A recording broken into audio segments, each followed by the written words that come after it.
What's up, Taiwan? I'm Eric Gao, bringing you the news this Monday afternoon. Taiwan's overall trade is still going strong, with both imports and exports seeing a bump in April, according to one of the country's leading economic think tanks. Now, that's despite a gloomy outlook from some of Taiwan's major industries. Our reporter Tiffany Wong has been following developments from our newsroom here in Taipei, and she joins us now. Tiffany, what do the economists have to say? Hi, Eric. Well, economists at the Taiwan Institute for Economic Research say that this is just the latest reaction to those tariffs imposed by U.S. President Donald Trump at the beginning of April, and that's caused economic uncertainty worldwide. But in Taiwan, according to TIER's April data, it looks like export orders have not really been affected, and they say that's still due to the AI frenzy causing high demand for electronics components as well as information and communications technology. Take a listen. 接下来看到我们主要的商品，资通产品第一次跃居台湾外销出口的第一名。以前资通视听产品都是第二名，电子第一名。这一次资通视听38.7终于超过电子零组件。那由于 AI 伺服器的热卖，那造成了它大幅的成长，成长60%以上。目前电子零组件因为在4月份、5月份中国的关税的问题，所以让最近的销售受到一些瓶颈。不过中国已经达成和解，所以接下来也会把之前的进度给补上。Now, that export performance may not really be reflective of the full sentiment of Taiwan's business community. And TIERS soloed out the manufacturing, service, and construction industries as sectors that have all signaled a drop in their economic outlook in the future. Now, as export orders in the first half of the year still are being filled right now, it could look like business as usual. But again, those are usually placed many months ahead. So we really want to look out for the second half of the year, especially now as Taiwan's currency has appreciated and there still could be economic uncertainty. We'll really want to look out if there's any effect in the orders that could hurt any profits in the second half of the year. And as you say, looking forward, are we expecting any turnaround if Taiwan is able to negotiate some lower tariffs with Trump? Well, there are some developments that could change Taiwan's economic outlook. At Computex last week, NVIDIA CEO Jensen Huang announced an expansion in Taiwan, establishing a new Taipei headquarters at the Beitou Shilin Science Park. In addition, Taiwan's government has announced new initiatives to attract foreign talent to Taiwan, as well as trying to target Taiwanese workers who are overseas right now, trying to bring them back to Taiwan. As Tier mentioned, China and Trump have reached a deal to lower their over 100% reciprocal tariffs, so that could lower supply chain costs. And of course, Taiwan is hoping to strike their own deal with Trump soon. But what exactly that deal will look like remains uncertain, and that's causing businesses to have a more cautious outlook towards the future. Thanks, Tiffany. Now, it's Tiffany Wong reporting live in Taipei. Taiwan's central bank says the country's foreign exchange reserves hit a record high of $582 billion in April. That was up $4.8 billion compared to March. Taiwan has the fourth largest reserve among advanced economies, and this historic high comes amid a surge in exports and low inflation rates. Recent exports have soared thanks to delayed U.S. tariffs and a fresh wave of orders driven by demand for semiconductor chips for artificial intelligence. Taiwan's Centers for Disease Control is urging people to get vaccinated amid a surge in respiratory infections. COVID cases in particular are on the rise, and that's leaving doctors' offices packed and COVID tests in short supply. John Van Trieste reports. A bump in COVID, flu, and para-influenza has clinics like this busy.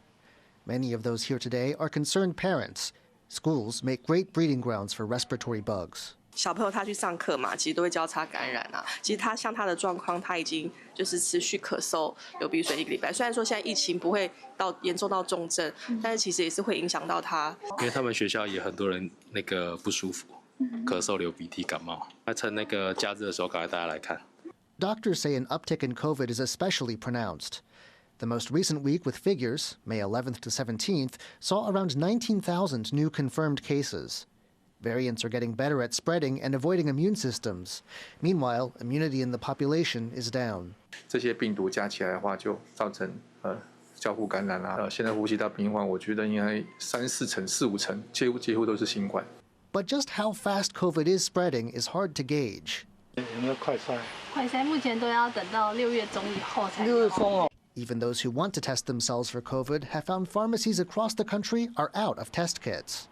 The Centers for Disease Control held a meeting with manufacturers last week to try and secure the supply chain, but results may take time. 目前厂商那边都没有什么库存，因为这一段时间空下来了哈，只能观望，因为不确定性太高了。 所以目前我们手上也没有什么存货。 For now, the uptick doesn't look as bad as a spike that hit roughly the same time in 2024, at least not yet. But the CDC is encouraging people to get vaccinated in the hopes the uptick in cases stays under control. Luffy Li and John Van Trieste for TaiwanPlus. The U.S. is delaying planned tariffs on the European Union until July 9th. U.S. President Donald Trump announced the reprieve on social media after a call with European Commission President Ursula von der Leyen. Trump had previously threatened levies of 50% on all the bloc's imports, set to be applied from June 1st.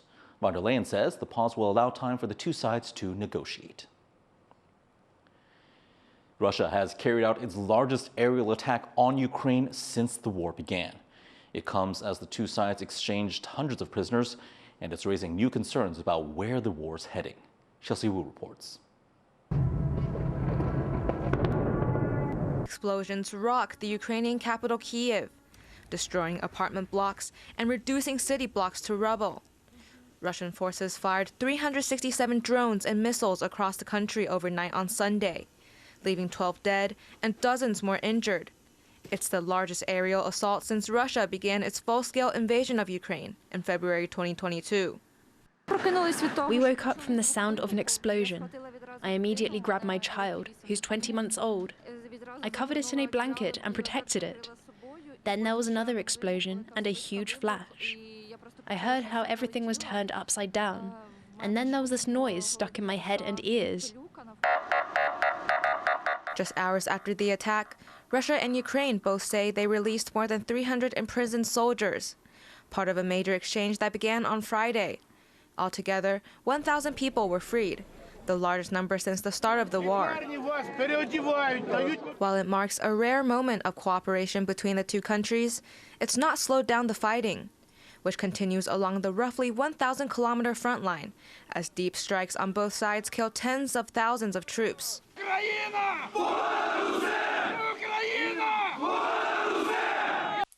На все це потрібна реакція, жорстка реакція Сполучених Штатів Америки, реакція Європи, реакція всіх світів, хто хоче завершення війни. Путін відмовився від припинення вогню вже неодноразово. Це нічого йому не дає, крім того, що кожного дня він забирає життя. Ukraine and its allies have been urging Moscow to agree to a 30-day ceasefire as a first step towards ending the three-year war. But their efforts suffered a blow after U.S. President Donald Trump refused to impose new sanctions on Moscow for rejecting an immediate truce pushed by Kyiv.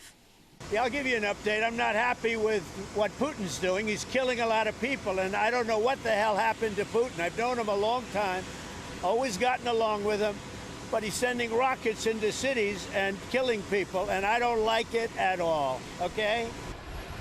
Though Trump raising the possibility of imposing more sanctions in response to Russia's most recent attack, both sides remain in a deadly stalemate, with diplomacy stalling and Ukraine's defenses stretched thin. Hopes for an end to the war may still be far off. Leon Lian and Chelsea Wu for TaiwanPlus. French President Emmanuel Macron has touched down in Vietnam's capital, Hanoi, marking the start of his Southeast Asia tour. Macron is scheduled to meet with Vietnamese President Nguyen Quang and Communist Party chief Do Lam. He is the first French president to visit the former French colony in a decade. Following his visit to Vietnam, Macron will travel to Indonesia and Singapore. The tour aims to promote France as a trading partner for ASEAN countries amid U.S. President Donald Trump's tariff war.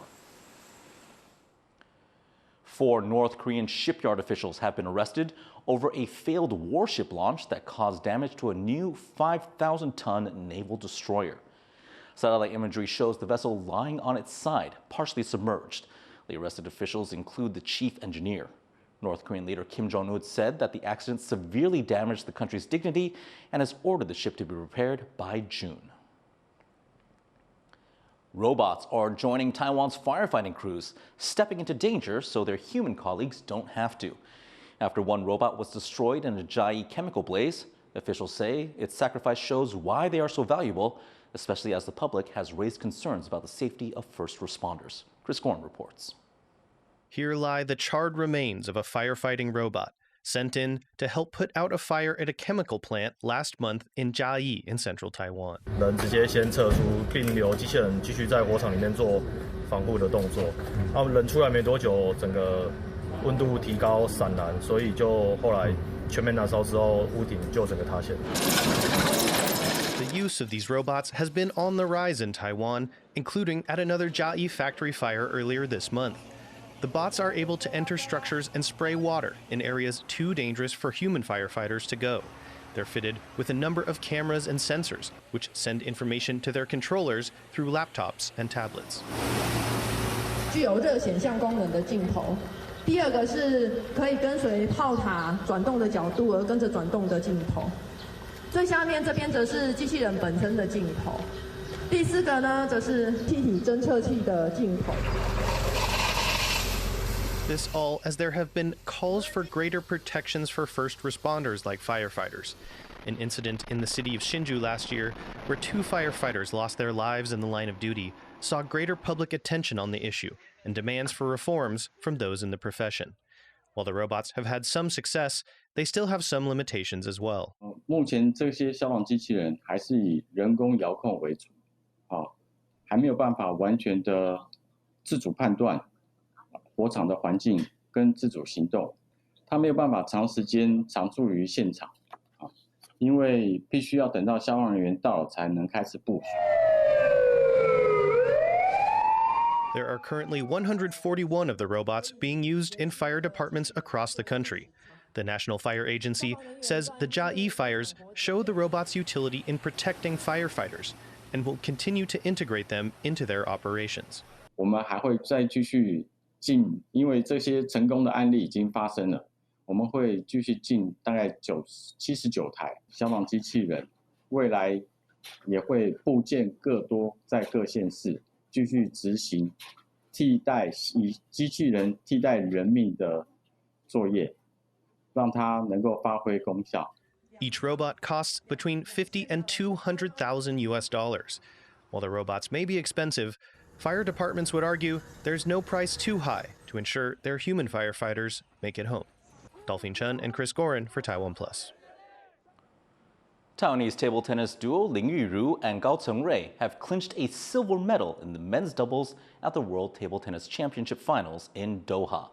They lost a hard-fought final to Japan's world number 2 duo Togami Shunsuke and Shinozuka Hiroto, falling by 3-2 in the title match on Sunday. It marks the first time Taiwan has claimed silver in men's doubles at the World Table Tennis Championships. Taiwan's national Jiu-Jitsu team bagged a total of 7 medals at the Asian Jiu-Jitsu Championship in Amman, Jordan. The team brought home 1 gold, 3 silver, and 3 bronze medals across multiple divisions. The women's team gave a particularly strong showing, with Ling Yufeng winning gold in the 63-kilogram women's combat division and Wu Yuting taking silver in the 52-kilogram category. Chen Shaorui and Liu Wenxi also earned silver in the 2 show events, while bronze medals were awarded in 3 other categories, including one to Isabella Shen, who now qualifies for the Asian Games. And thank you for tuning in to What's Up Taiwan. Head over to the TaiwanPlus website to get more of our reports and other programs. Finally, we take you to eastern Taiwan, where fields of daylilies are in bloom. I'm Eric Gao. Take care. We'll see you next time.